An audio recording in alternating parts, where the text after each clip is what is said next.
পাহাড় যেখানে মিশেছে সমুদ্রে আর জঙ্গল যেখানে মিলিয়েছে গভীরতম গুহায়, এমন এক অপূর্ব মোহময়ী রাজত্বে পরাণ ভেসে যায়। পূর্ব ভারতের গোয়া হিসাবে খ্যাত অন্ধ্রপ্রদেশের সবথেকে বড় শহর ভাইজ্যাকে আছে ঠিক একই সাথে পাহাড়, সমুদ্র, জঙ্গল ও গুহা। আর আজ সেই স্বাদ আস্বাদনের জন্যই ব্যাগপত্র গুছিয়ে বেরিয়ে পড়া কলকাতা থেকে মাত্র 900 কিলোমিটার দূরে অবস্থিত অন্ধ্রপ্রদেশের প্রবেশদ্বার বিশাখাপত্তনম বা ভাইজ্যাক দেখার জন্য। ভাইজ্যাক ভ্রমণ যাওয়া অর্থাৎ একসাথে পাহাড় ও সমুদ্র তো বটেই, সাথে বাঙালির দক্ষিণ ভারত ভ্রমণটাও একটু আদ্র সম্পন্ন হয় আর কি, মানে হ্রদ দেখাও হলো আর কলা বেচাও।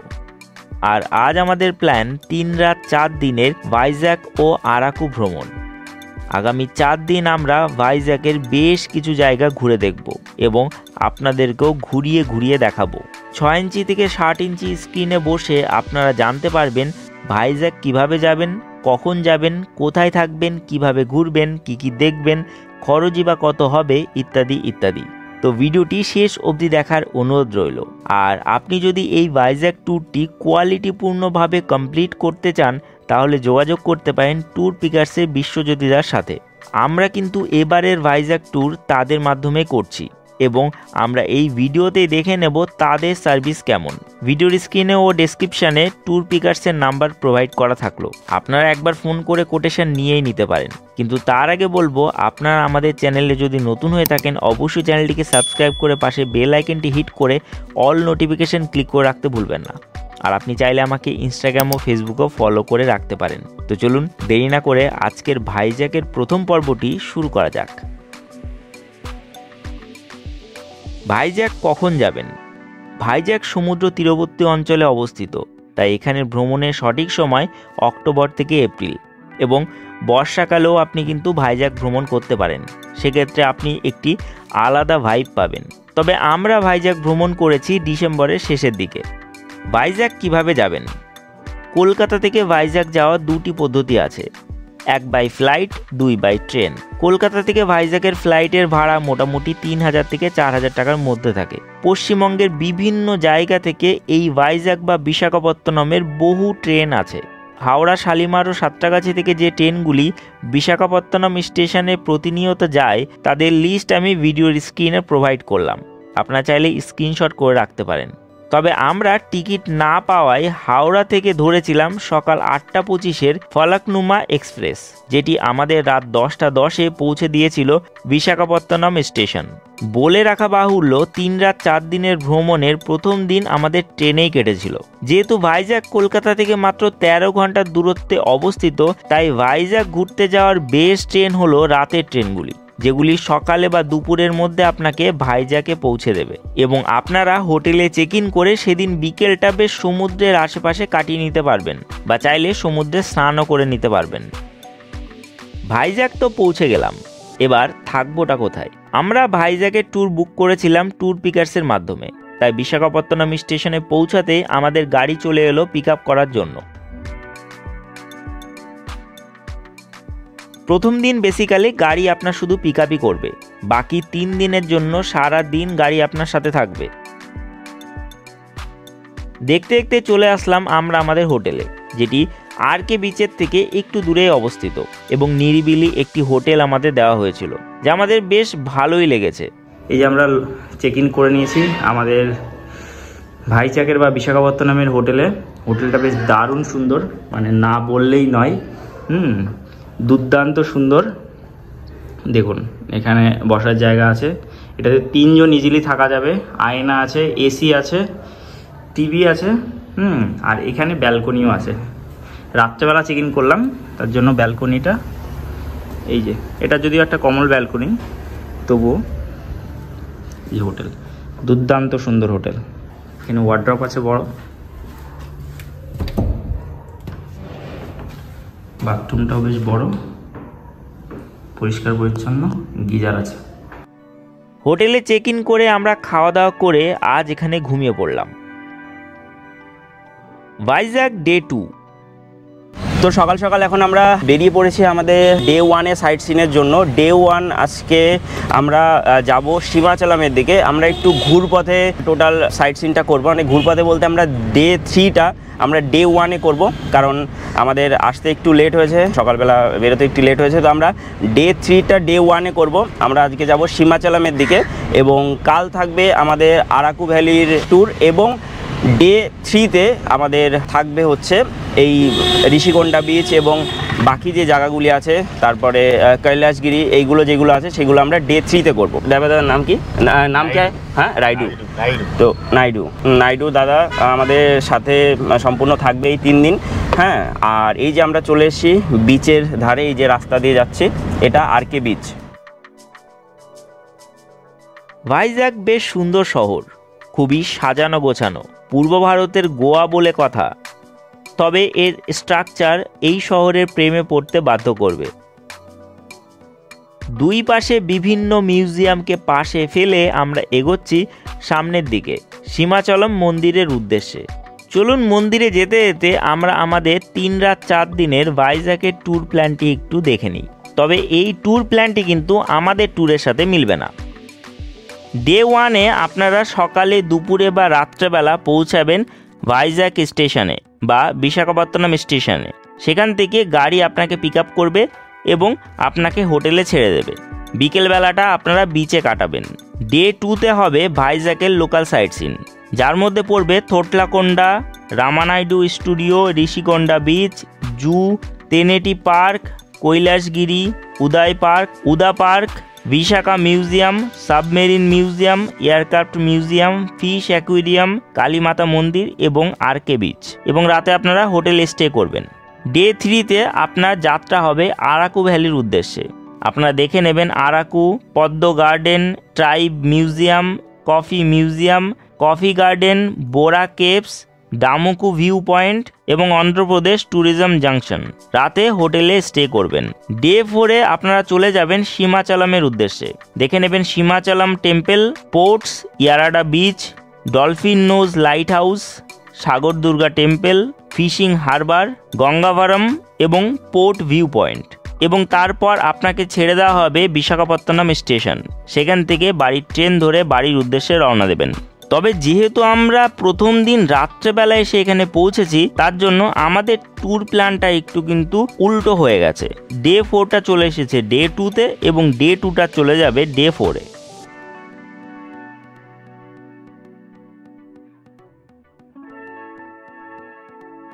এই সীমাচলম টেম্পলে যাওয়ার জন্য এখানে গাড়ি পার্কিংয়ে বা এন্ট্রি ফি দিতে হয়। আমাদের গাড়ি হচ্ছে 30 টাকা নিল, বাইক 10 টাকা করে।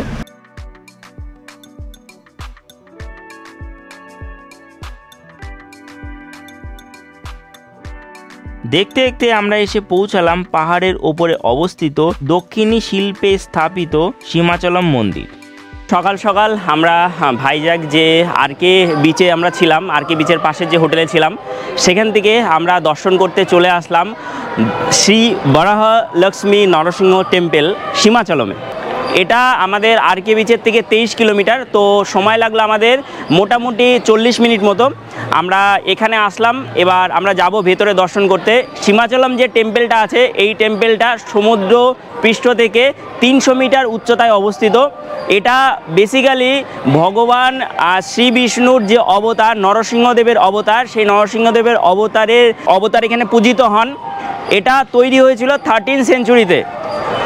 গঙ্গা সাম্রাজ্যের অধিপতি রাজা নরসিংহদেবের ছেলে প্রথম ভানুদেব 1268 খ্রিস্টাব্দে এটি কিন্তু প্রতিষ্ঠা করে। আর এর যে স্ট্রাকচারটা দেখতে পাচ্ছেন, এর স্ট্রাকচারটা হচ্ছে কলিঙ্গ স্থাপত্যের সাথে অনেকটা রিজেম্বল করে। কারণ এটা কলিঙ্গের আশেপাশে অবস্থিত, তার জন্য এটা অনেকটা রিজেম্বল করে। আর এটা কিন্তু মেন গেট। হ্যাঁ, ভেতরে আমরা প্রবেশ করব। ভেতরে মন্দির আছে, এখানে সিস্টেম করা আছে, আমি বলে দিই। একটা হচ্ছে ফ্রি টিকিট দিয়ে দর্শনের জায়গা, আর একটা 300 টাকা ভিআইপি টিকিট দিয়ে অতি শীঘ্রম দর্শন।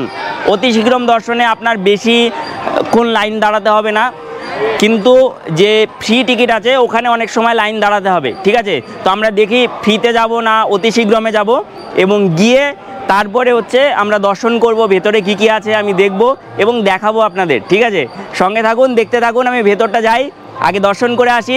প্রথমেই আমাদের ভাইজ্যাক ট্যুর শুরু হলো ভগবান শ্রী বিষ্ণুর দর্শন দিয়ে, নরসিংহদেবের দর্শন দিয়ে আমাদের ভাইজ্যাক ট্যুরটা শুরু হচ্ছে। তো চলুন আমরা যাই। তো ভেতর থেকে আমরা দর্শন করে চলে আসলাম। ভেতরে কিন্তু মোবাইল ফোন ক্যামেরা কোনো কিছু অ্যালাউ নেই। হ্যাঁ, চটি চপ্পল কোনো কিছুই অ্যালাউ নেই, ব্যাগ অ্যালাউ নেই, তবে পার্স নিয়ে যেতে পারবেন। যেহেতু এখানে টিকিটের ব্যবস্থা আছে, আপনারা চাইলে বিভিন্ন পুজো দিতে পারবেন। সবথেকে ভালো বিষয় এখানে লাগলো, যখন আমরা ঢুকছিলাম, আমরা ফ্রি লাইন দিয়ে ঢুকেছিলাম, আমাদের টাইম লাগলো মোটামুটি 40 মিনিট মতো। হ্যাঁ, 40 থেকে 45 মিনিট মতো আমাদের ভেতরে যেতে টাইম লাগলো। সব জায়গাতেই লাইন আছে, তবে এখানে শ্রী চৈতন্য মহাপ্রভুর চরণ পাদুকা রাখা রয়েছে। শ্রী চৈতন্য মহাপ্রভুর এটা থেকে ভালো লাগলো। এবং এখানে বিষ্ণুর বিভিন্ন অবতারের বিভিন্ন মূর্তি, বিভিন্ন ভাস্কর্য তৈরি করা হয়েছে, সেটাও খুবই ভালো লাগলো। এবং এটা বহু পুরাতন, মানে বুঝতেই পাচ্ছেন 13 সেঞ্চুরিতে তৈরি করা, তো পাথরগুলো সেই ঐতিহাসিক পুরনো, সমস্ত কিছুই ভালো লাগবে। আর একটা জিনিস, যারা ভিআইপি টিকিট নিয়েছে তারা কিন্তু ভগবানের কাছে অবধি যেতে পারছে দর্শন করার জন্য। যারা ফ্রিতে গেছে, মানে আমরা যেরকম ফ্রিতে গেছি, আমরা দূর থেকে ভগবানের দর্শন করছি, কাছে যেতে পারিনি। তবে ভেতরে গিয়েও টিকিটের ব্যবস্থা আছে, বাইরে থেকেও টিকিট করতে পারবেন। ভেতরে গিয়েও যদি মনে হয় যে ভগবানের কাছে গিয়ে দর্শন করব, তাহলেও করতে পারেন। এখানে বিভিন্ন পুজো দেওয়ার সিস্টেম আছে, 10 টাকা থেকে শুরু করে আপনি 2500 টাকা অবধি পুজো দিতে পারবেন।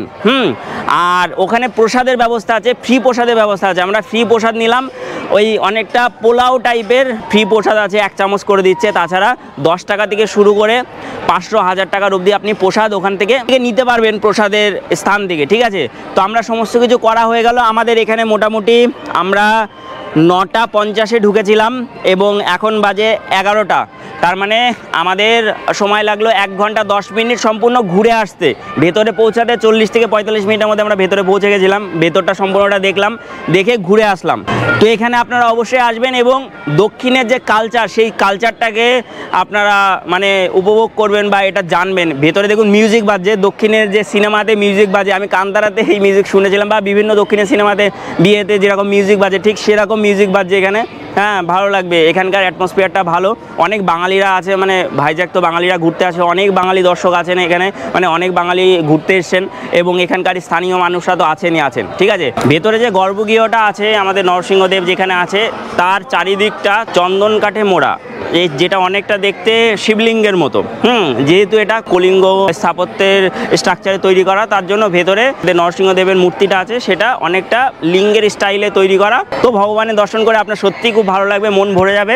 আমাদের যাত্রা শুভ হলো, ভগবানের দর্শন দিয়ে আমরা শুরু করলাম। এবার আমরা পুরো ভাইজ্যাক ঘুরে দেখব। তো ভালো লাগলো ভেতরটা দেখে, আপনারা অবশ্যই আসুন, দেখে নিন। মন্দির দেখে আমরা রওনা দিলাম ইয়ারাডা বিচের দিকে। এখানে যাওয়ার জন্য একটি পাহাড়কে টপকে অপর পারে আমাদের যেতে হবে।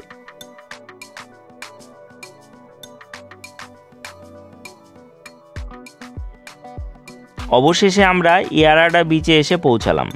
তো এখন আমরা চলে এসেছি ইয়ারাডা বিচে। ইয়ারাডা বিচটা দেখতে পাচ্ছেন পাথুরে বিচ, এই সাইডটাতে দেখুন পাথুরে বিচ। ওই সাইডে অনেকে নেমেছে স্নান করার জন্য, কিন্তু অ্যাকচুয়ালি সত্যি কথা বলতে যে বিশাখাপত্তনমে সমস্ত বিচে আপনি স্নান করতে পারবেন না, পারমিশন নেই আপনার।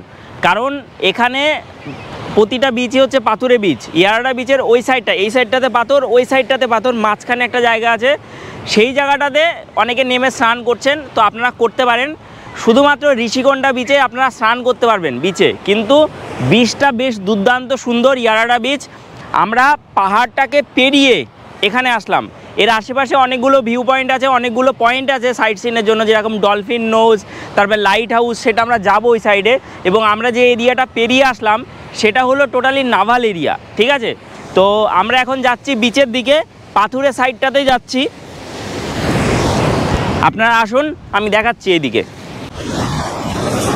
বাঙালি এখানে ভালোই আছে, তো আপনার সঙ্গী হয়ে যাবে অনেকেই, ভাষাগত সমস্যা হবে না, এবং রাস্তাতে আপনারা খাবার দাবার খেয়ে নিতে পারেন। আমরা এখানে কিন্তু ডাবের জল খেলাম 50 টাকা করে। এই যে দুর্দান্ত, একদম ব্লু বিচ, একদম ব্লু, দারুণ লাগছে এই জায়গায়। এই বীচটি খুবই সুন্দর, একদম স্বচ্ছ নীল জলের উচ্ছ্বাস, সঙ্গে পাথুরে সমুদ্র তট, যেন কবিতার কোনো প্রেক্ষাপট।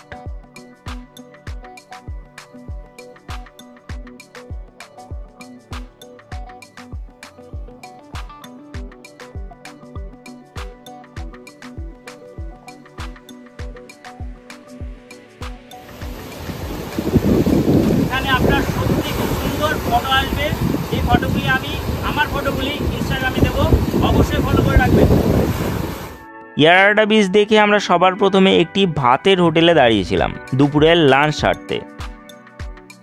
একটি কথা বলে রাখা শ্রেয়, এখানকার ড্রাইভারদের কিন্তু দুপুরের খাবারের খরচ আপনাকেই বহন করতে হবে এবং অন্ধ্রপ্রদেশের ড্রাইভাররা কিন্তু 8 ঘন্টার বেশি ডিউটি করেন না, এটাই এখানকার নিয়ম।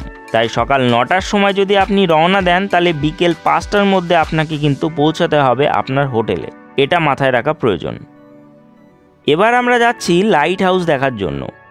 তো আমরা ওখান থেকে রেস্টুরেন্ট থেকে খাওয়া দাওয়া করে এবার যাচ্ছি লাইট হাউসের দিকে। তবে লাইট হাউসে যাওয়ার আগে এখানে পারমিটের জন্য আইডেন্টিটি কার্ড দেখে এবং মানে প্যাসেঞ্জারের আইডেন্টিটি কার্ড দেখে এবং গাড়ির যে নাম্বারটা সেই নাম্বারটা দেখে, ঠিক আছে, সেই নাম্বারটা এখানে নোট ডাউন করে, তারপরে যেতে দেয়। মানে যতজন যাবে ততজন আবার ফেরত চলে আসবে। 2:30 থেকে খোলে লাইট হাউস, বেশিক্ষণ খোলা থাকে না, আবার সন্ধ্যের আগেই আবার ওখান থেকে ব্যাক করতে হবে এবং লাইট হাউসের ওখান থেকে সমস্ত কিছু দেখা যাবে। ওখানে গিয়ে দেখবো কী কী দেখা যায়, ঠিক আছে। আগে তো যাই, আইডেন্টিটি কার্ড বের করে নিয়েছি, এই যে আমার ড্রাইভিং লাইসেন্স, এবং সামনে আমরা যে গাড়িতে আসি সেই গাড়ির নাম্বারটা দিতে হবে, ঠিক আছে। চলুন, এই যে। তো এখানে নাভাল চেকপোস্ট আছে, ইন্ডিয়ান নেভির দ্বারা চেকিং হচ্ছে এবং আপনার বয়স কত আছে, কতজন সঙ্গে আছে সেটা এখানে লিখতে হবে, এন্ট্রি করে যেতে হবে। আবার ফেরার সময়ও এটা দেখাতে হবে কিনা আমার জানা নেই। এখন আমরা যাচ্ছি ডলফিন নোজ এবং ওই লাইট হাউস দেখার জন্য। এটা যেহেতু ইন্ডিয়ান নেভির আন্ডারে পড়ছে তার জন্য এখানে সমস্ত কিছু এন্ট্রি করে যেতে হবে। বিকেল 2:30টার পর এটা খোলে, মানে গেট ওপেন হয় এবং লাইন কিন্তু হেভি পড়ে, তো সেটা একটু আগের থেকে চলে আসলে ভালো হয় এবং সন্ধ্যের আগে কিন্তু এটা বন্ধ হয়ে যায়, সেটাও মাথায় রাখবেন, ঠিক আছে। তো আমরা চলে আসলাম, এবার আমাদের লাইন দাঁড়াতে হবে। এই যে গেট এখনও খোলেনি কিন্তু লাইন পড়েছে লম্বা। গভর্নমেন্ট অফ ইন্ডিয়া দ্বারা প্রতিষ্ঠিত ডলফিন নোজ লাইট হাউস। এখানে অ্যাডাল্টদের জন্য 10 টাকা, ফরেন অ্যাডাল্টদের জন্য 25 টাকা, বাচ্চা 3 থেকে 11 বছরের মধ্যে 3 টাকা, স্টিল ক্যামেরা 20 টাকা এবং অ্যামাচার ভিডিও ক্যামেরা 25 টাকা। মানে আমারটা হয়তো 25 টাকা নেবে। এটা টাইমিং হচ্ছে 3টে থেকে 5টা, 2 ঘন্টা টাইমিং, 3টে থেকে 5টা মাথায় রাখবেন। তো এখন বাজে 2:45, লাইন লম্বা পড়েছে, এই যেমন পেছনে লম্বা লাইন পড়েছে। তো আমরা লাইনে দাঁড়িয়ে আছি, খুললেই ঢুকবো এবং রেট এটা আছে কি রেট বেড়েছে সেটা লাইনে আসলে বোঝা যাবে। এটা অনেক পুরনো, টাঙানো রয়েছে, ঠিক আছে। চলুন, তো আমরা ডলফিন নোজ লাইট হাউসে চলে এসেছি। এখানে এন্ট্রি ফি 10 টাকা করে নিল পার হেড, আমি যেটা বললাম প্রথমেই, কিন্তু ক্যামেরার জন্য 10 টাকাই নিয়েছে টোটাল, মানে এক একজনের 10 টাকা এবং একটা ক্যামেরার জন্য 10 টাকা। তো এটা নো ড্রোন জোন, এখানে ড্রোন ওড়ানো যাবে না। তো আমরা যাচ্ছি লাইট হাউসের দিকে, ভালোই ভিড় আছে এবং এই ঝাউ গাছের ছায়া দিয়ে আমরা হেঁটে হেঁটে যাচ্ছি। এগুলো টোটালি কিন্তু নেভির আন্ডারে, ইন্ডিয়ান নেভির আন্ডারে পড়ে এবং এখান থেকে আশা করি পুরো এই সাইটগুলো দেখা যাবে। আমি দেখাবো আপনাদের। বিশাখাপত্তনম কিন্তু ইয়ার্ড সিটি আপনি বলতে পারেন। এখানে কিন্তু বন্দরগাঁও আর কি মেনলি, আমরা জানি বিশাখাপত্তনমে সবথেকে বড় যে বন্দর আছে এগুলি এখানে আছে। তো তার জন্য এখানে নেভির প্রচুর এরিয়া জুড়ে নেভির এলাকা এবং প্রচুর এরিয়া জুড়ে নেভির শিপইয়ার্ড, যেগুলো দেখতে আপনার ভালোই লাগবে, মনেই হবে যে ইন্ডিয়ান নেভির কোনো জায়গাতে চলে এসেছি এবং সত্যি মনে হবে।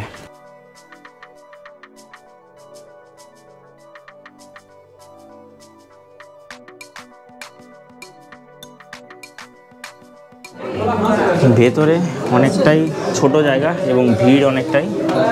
3টের মধ্যে ঢুকেও আমাদের আধ ঘন্টা দাঁড়াতে হলো।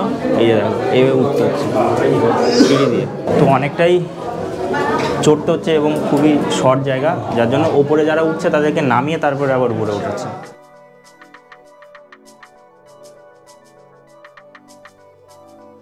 আধ ঘন্টা 40 মিনিট খাটাখাটনি করার পর লাইট হাউসের উপরে এসে হাজির হলাম। এই জায়গাটায় একসাথে মোটামুটি 30-40 জন মতো উপরে ধরবে এবং লাস্টে তো একটা মারাত্মক সিঁড়ি সহকারে উঠে আসতে হচ্ছে। তো আমরা এখান থেকে এখন দেখি চারি সাইডে কি কি দেখা যাচ্ছে, আপনাদেরকে দেখাচ্ছি।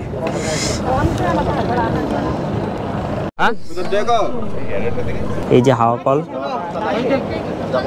আর ওই যে ইয়ারাডা বিচ, এই যে এখানে অডিটোরিয়াম মতো বানানো আছে আর নিচে লাইন দেখুন। এই যে জাহাজ দেখতে পাচ্ছেন, এই যে লাইট হাউসের লাইটটা দেখতে পাচ্ছেন, এই যে এইটাই লাইট হাউসের লাইট। এই যে সামনে দেখতে পাচ্ছেন এটা হচ্ছে ডলফিনের নোজের মতো বানানো, আর্টিফিশিয়াল, তার জন্য এই জায়গার নাম ডলফিন নোজ। আর ওই যে জাহাজ আসছে,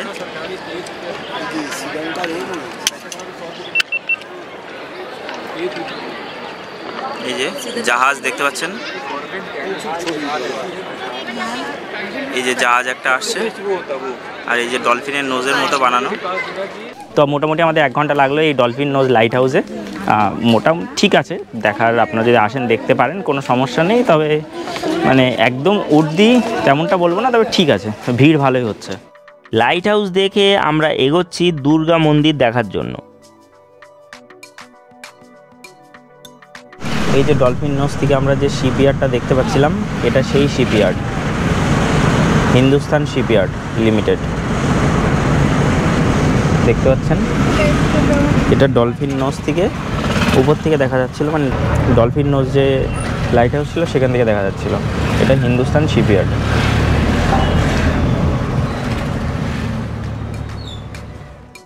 এই যে সাগর দুর্গা মন্দিরের এখানে এসে দেখুন, এই যে শিপইয়ার্ড, এটা এই যে হিন্দুস্তান শিপইয়ার্ড দেখতে পাচ্ছেন। আর এই যে ওপর থেকে ডলফিন নোজ যেটা দেখছিলাম, এটা ডলফিন নোজ। আর ওপর থেকে যে জাহাজটা দেখছিলাম যেটা লোড হচ্ছে, এই যে গ্যাস অলিম্পিয়া, হ্যাঁ, তো এই যে সেই জাহাজটা এখান থেকে লোড হয়ে যাবে বিভিন্ন জায়গাতে। এটা হিন্দুস্তান শিপইয়ার্ড, দুর্দান্ত লাগছে।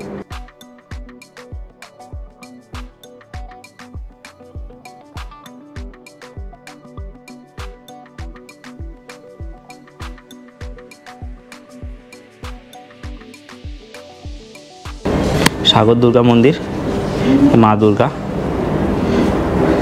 কোষ্টি পাথরের তৈরি আর একদম রূপো দিয়ে সাজানো। এই সাগর দুর্গা মন্দিরটা বেশ সুন্দর, চারিদিক দিয়ে পরিবেশটা। যখন এখানে পুজো হয় তখন এখানে অনেক ভিড় হয়। এই যে মহাদেবের মন্দির পাশে, হর হর মহাদেব,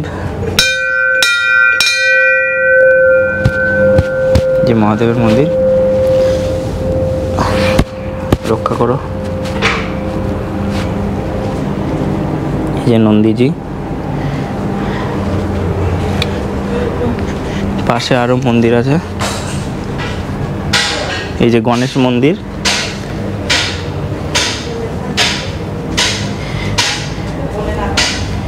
এই যে গণেশ মন্দির, আরো পাশে আরো মন্দির আছে।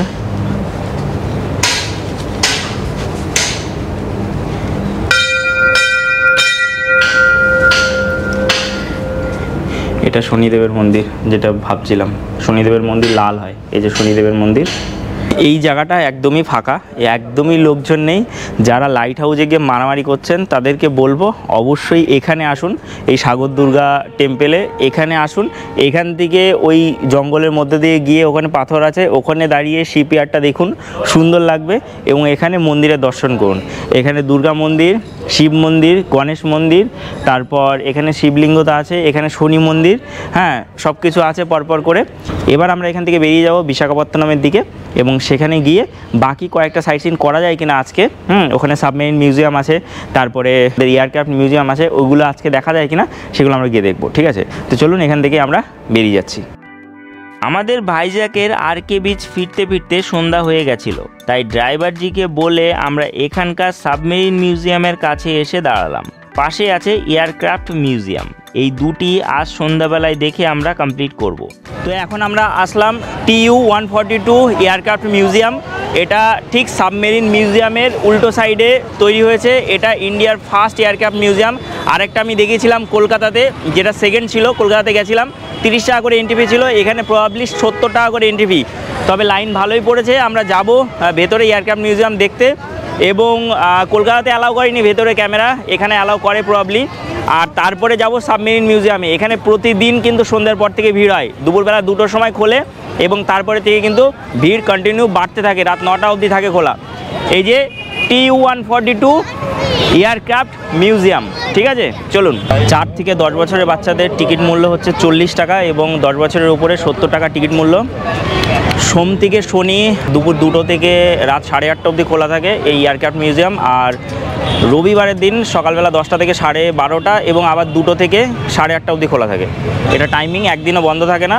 4 বছরের নিচে ফ্রি, 4 থেকে 10 বছরের মধ্যে 40 টাকা। আর ঠিক একই same to same probably submarine মিউজিয়ামেও আছে। ওই সাইডে যাইনি, এখন ওই সাইডে যাব। আগে টিকিট কাটি, লম্বা লাইন পড়েছে। তো এই জায়গাটায় সন্ধ্যের পরেই ভিড়টা হয়, 2টোর দিকে অতটা ভিড় হয় না, কারণ সকলে সম্পূর্ণ সাইট সিন করে এসে সন্ধ্যেবেলার টাইমে এই মনোরম পরিবেশে এখানে দাঁড়ায় এবং ভেতরে মিউজিয়ামটা দেখে এবং সাবমেরিন মিউজিয়ামটাও দেখে সামনাসামনি। এটা নতুন তৈরি হয়েছে, এটা ইন্ডিয়ার ফার্স্ট এয়ারক্রাফট মিউজিয়াম এবং কলকাতাতে আছে যেটা নিউ টাউনে, ওটা হচ্ছে সেকেন্ড। কলকাতাটা আগে গেছি এবং এটা আসলাম। আর ওই সাবমেরিন মিউজিয়ামটা হলো এশিয়ার ফার্স্ট সাবমেরিন মিউজিয়াম। ভেতরে সম্পূর্ণটা দেখা যাবে, আগে যায় ভেতরে। ওটা এশিয়ার ফার্স্ট কিন্তু। পুরো এসি এই পোর্শনটা। এই যে এয়ারক্রাফট মিউজিয়ামের টোটাল প্রোটোটাইপ, রেপ্লিকেট মডেল।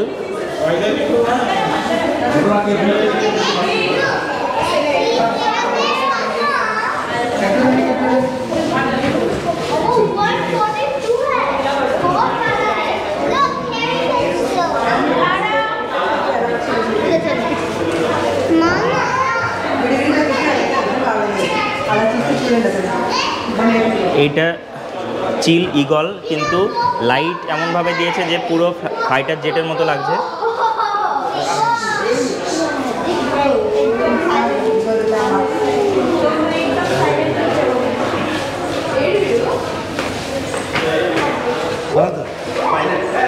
এটা ট্রেনিং জোন, কীভাবে ট্রেনিং করা হয়। এই যে এয়ারফোর্সের দেখুন, এই যে নেভি বেস, এটাও নেভি। এটা ফাইটার, ফ্লাইট গানার।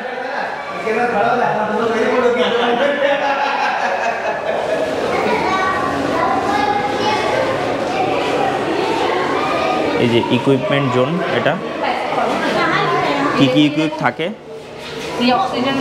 ফাইটার জেটের মধ্যে, যে ইঞ্জিনগুলো।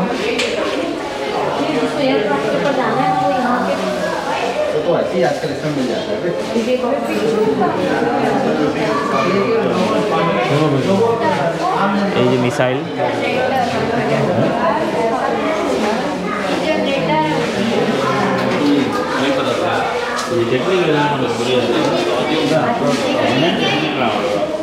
ये क्या है?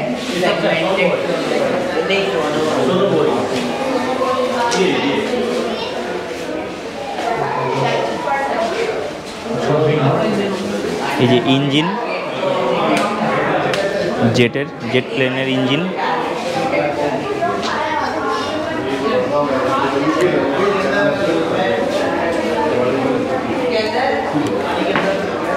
এত বড় তো প্লেনের ইঞ্জিন দেখতে পাচ্ছেন, জেট প্লেনের।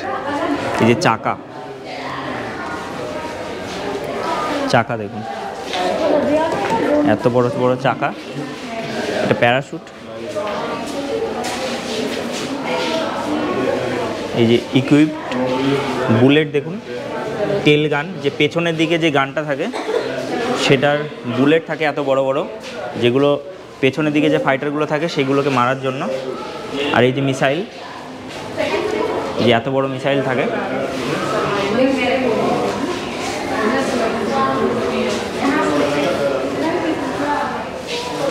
এই যে হলোগ্রাফি,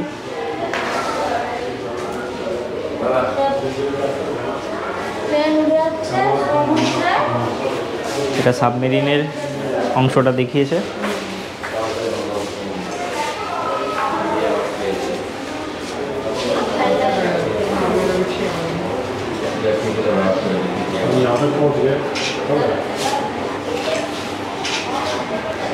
এই যে নেভির হেলিকপ্টারের, রাজালি হেলিকপ্টার, INS রাজালির এটা হ্যান্ডেল।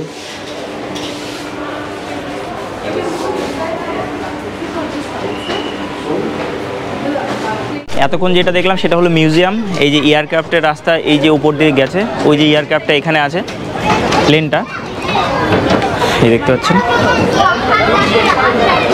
তো এই সিঁড়ি দিয়ে বেয়ে আমরা প্লেনে ঢুকবো, এয়ারক্রাফটের মধ্যে ঢুকবো। তাই সবার প্রথমে আমরা চলে এলাম এখানকার এয়ারক্রাফট মিউজিয়ামে। এটি ভারতবর্ষের সর্বপ্রথম এয়ারক্রাফট মিউজিয়াম।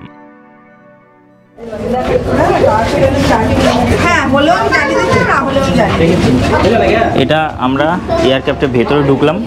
এটা কিন্তু টোটালি এয়ার কন্ডিশন।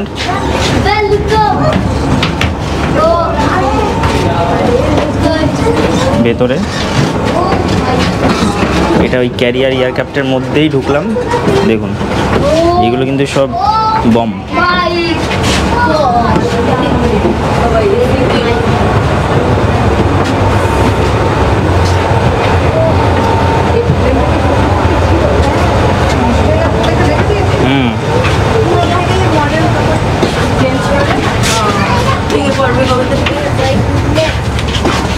এই যে প্লেনের নিচের পোর্শন, এগুলো কিন্তু নিচের পোর্শন আছে। আমরা উপর দিয়ে হাঁটছি। এই যে সোনোবাউই মিসাইল, এগুলো সব এই যে এই যে এই যে এইগুলো মিসাইল, এই যে বম ক্যারিয়ার, এগুলো সব এখানে ইন্ডিকেশন করা আছে। ভেতরে আমরা টোটালি অনেকটা বড় প্লেন। ফিউল ট্যাঙ্ক, এটা ফিউল ট্যাঙ্ক নাম্বার 6, কারণ অনেকগুলো ফিউল ট্যাঙ্ক আছে।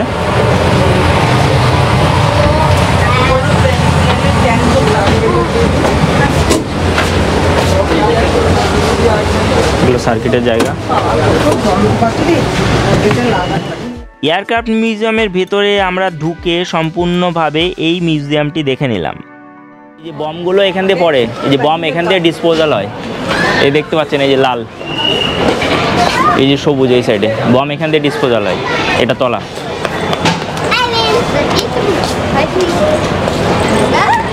ভীষণ বড়, ভীষণ বড়। কলকাতায় যেটা আছে সেটা থেকেও প্রচণ্ড বড়। মানে কলকাতায় তো আছে যেটা, সেটা তো আছে, ওটার থেকেও বহু বড় এটা। এই যে ক্যারিয়ার প্লেন, কিন্তু এগুলো ক্যারিয়ার প্লেন। এটা নেভির, এই যে নেভি লেখা রয়েছে, নেভির। কিন্তু কলকাতাটার থেকে অনেকটা বড়, তার জন্য 70 টাকা এন্ট্রি ফি। কলকাতায় 30 টাকা এন্ট্রি ফি। আর এখানে 70 টাকা এন্ট্রি ফি নেওয়ার কারণও আছে, কারণ কলকাতাতে বেশি কিছু করা নেই। এখানে কিন্তু আলাদা করে একটা মিউজিয়ামও করা আছে। কলকাতাতে শুধুমাত্র এই প্লেনটাই শুধু আছে, প্লেনের মধ্যে যা যা জিনিস সেগুলোই শুধু আছে। কিন্তু এখানে একদম দারুণ সুন্দর করে মিউজিয়াম করা আছে, ভেতরে পার্ক মতো করা আছে, অনেকে বসছেন, ঠিক আছে, দুর্দান্ত সুন্দর। এই দেখুন, এয়ারক্রাফট মিউজিয়াম দেখে রাস্তা ক্রস করে আমরা অপর পারে চলে আসলাম সাবমেরিন মিউজিয়াম দেখার জন্য।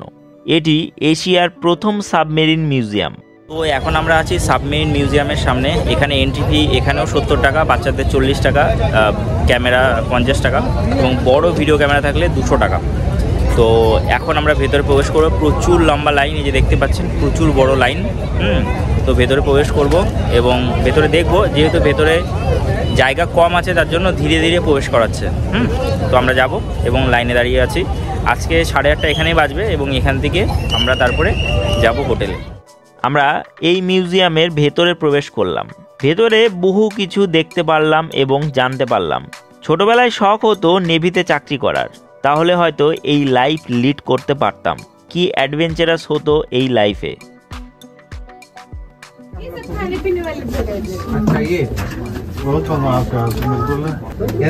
যেখানে শোয়ার জায়গা, এই যেখানে খাওয়ার জায়গা, যে উপরে ওঠার জন্য জায়গা,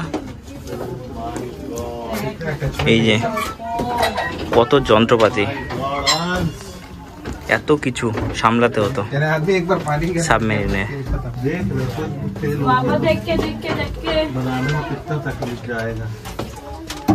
দেখুন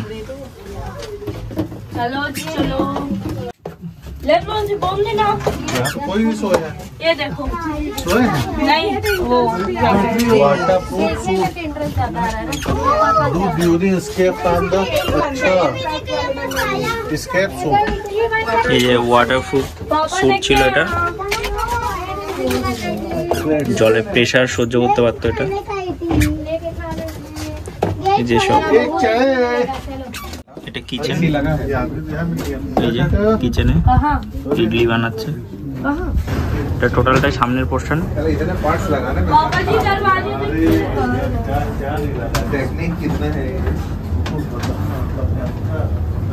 भागो। अच्छा ये सोचो, ये इतना है जो विक्रांत वगैरह जो आज की समरीन है वो कितनी बड़ी होगी, कितना सब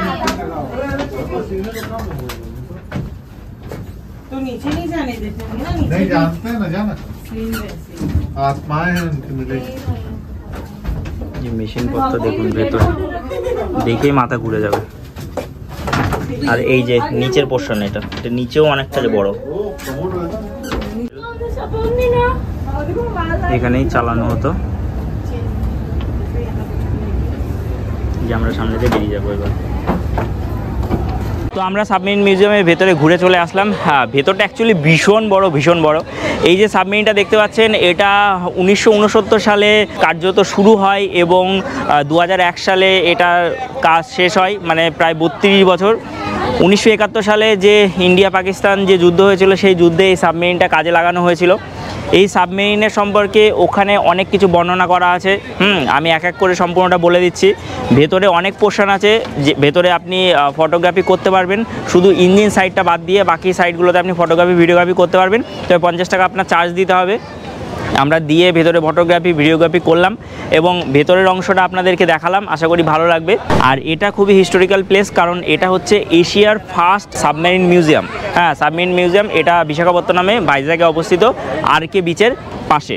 ঠিক আছে, তো আমাদের এই দুটো দেখা কমপ্লিট এবং বাকি এর আশেপাশে আরও সাইট সিনের জায়গা আছে, সেগুলো আমরা কাল করব। ঠিক আছে, তো আজকে আমরা এখান থেকে যাব হোটেলে, খাওয়া দাওয়া করবো এবং যাব হোটেলে। তো সাবমেরিন মিউজিয়ামের ভেতরে দুটো তিনটে জিনিস অবশ্যই না বললেই নয়, সেটা হলো 72 জন ক্রু কিন্তু ভেতরে, ক্রু মেম্বার ভেতরে থাকতেন অলওয়েজ, সবসময়। ভেতরে ক্রু মেম্বারদের থাকার জায়গা, শোয়ার জায়গা এবং খাওয়ার জায়গা, টয়লেট, তারপর বেসিন, সমস্ত কিছু আছে A to Z, সামনে থেকে পেছনে। এবং এটার মধ্যে প্রায় 450-র উপর ব্যাটারি আছে এবং এক একটা ব্যাটারির ওজন হচ্ছে 652 কিলোগ্রাম। বুঝতে পারছেন তাহলে কত ভারী, এটা হেভি ভারী। এবং সামনে এখানে যে অ্যাঙ্কারটা আছে, অ্যাঙ্কার বলতে যে নোঙরের ওজনই 1000 কিলো। তো আপনি বুঝতে পারছেন কত বড় এটা। আমরা শুরু করেছি, শেষ করতে আমাদের প্রায় 7 থেকে 8 মিনিট সময় লেগেছে, শুধু হেঁটে হেঁটে আসতে, অল্প অল্প করে ভিডিও করেছি। হ্যাঁ, আর ভিডিওর জন্য, মানে ভিডিওগ্রাফির জন্য, ক্যামেরার জন্য আপনার 50 টাকা করে চার্জ দিতে হবে। চার্জ দিয়ে আপনি ভিডিওগ্রাফি করতে পারেন। তো এটা 8:30 অবধি লাস্ট, 2:30টার সময় খোলে এবং 8:30 অবধি লাস্ট, জাস্ট এক্স্যাক্টলি এয়ারক্রাফট মিউজিয়ামের সাথে এটার সেম টু সেম। তো আজকে মোটামুটি আমাদের ঘোরা কমপ্লিট হয়ে গেল। আমরা এখান থেকে খাওয়া দাওয়া করে হোটেলে যাব, রাত্রেবেলায় রেস্ট নেব এবং কাল আমাদের এখান থেকে বেরিয়ে যাওয়া আরাকু ভ্যালির দিকে। ঠিক আছে, তো আমরা যাব আরাকু ভ্যালিটাও কাল সুন্দরভাবে দেখাবো, কীরকম কি হচ্ছে সম্পূর্ণটাই আপনাদের সামনে তুলে ধরবো। তো দেখতে থাকুন এবং ভালো থাকুন, সুস্থ থাকুন, ঘুরতে থাকুন, বিন্দাস থাকুন। চলুন। সাবমেরিন মিউজিয়াম দেখে সমুদ্রের পাড় বরাবর হাঁটতে হাঁটতে আমরা এগোলাম আমাদের হোটেলের দিকে। রাত্রে আমরা ডিনার সেরে নিলাম এবং হোটেলেই রেস্ট নিলাম। আর আজকের পর্ব আমাদের এখানেই শেষ হলো। বাজেটের কথা বলতে গেলে বলতেই হবে যে আমরা যে ট্যুর প্ল্যান প্রথম দিকে সাজিয়েছিলাম, সেই ট্যুর প্ল্যান অনুযায়ী 4 জনের গ্রুপে আপনারা যদি এই ভাইজ্যাক ভ্রমণে যান, তাহলে পার হেড খরচ পড়বে মাত্র 7,900 টাকা করে, যদি এই ট্যুর প্যাকেজ আপনি ট্যুর পিকার্সের মাধ্যমে বুক করেন। আমরাও এই প্যাকেজ নিয়েছিলাম, তবে যেহেতু আমরা 2 জন ছিলাম তাই আমাদের পার হেড খরচ পড়েছিল 11,500 টাকা করে। দুপুরের লাঞ্চ, ট্রেনের টিকিট, এন্ট্রি ফি এগুলি কিন্তু এক্সট্রা। তো আজকের ভিডিওটি কেমন লাগলো অবশ্যই কমেন্ট করে জানাতে ভুলবেন না। ভিডিও ভালো লাগলে অবশ্যই ভিডিওটিকে লাইক করুন, শেয়ার করুন এবং পৌঁছে দিন সেই বন্ধু বান্ধবের কাছে যারা খুব শীঘ্রই ঘুরতে যেতে চান ভাইজ্যাক। আর চ্যানেলে নতুন হয়ে থাকলে অবশ্যই চ্যানেলটিকে সাবস্ক্রাইব করে পাশে বেল আইকনটি হিট করে অল নোটিফিকেশন ক্লিক করে রাখতে ভুলবেন না। আপনি চাইলে আমাকে ইনস্টাগ্রাম ও ফেসবুকেও ফলো করে রাখতে পারেন। তো আমাদের ভাইজ্যাক সিরিজের 3টি পর্বের প্রথম পর্ব এ পর্যন্তই। ভালো থাকুন, সুস্থ থাকুন, ঘুরতে থাকুন, বিন্দাস থাকুন। Thank you for watching and bye. দেখা হচ্ছে আমাদের পরবর্তী পর্বে। ততক্ষণ স্টে সেফ, স্টে হেলদি। জয় হিন্দ, বন্দে মাতারাম, ভারত মাতা কি জয়।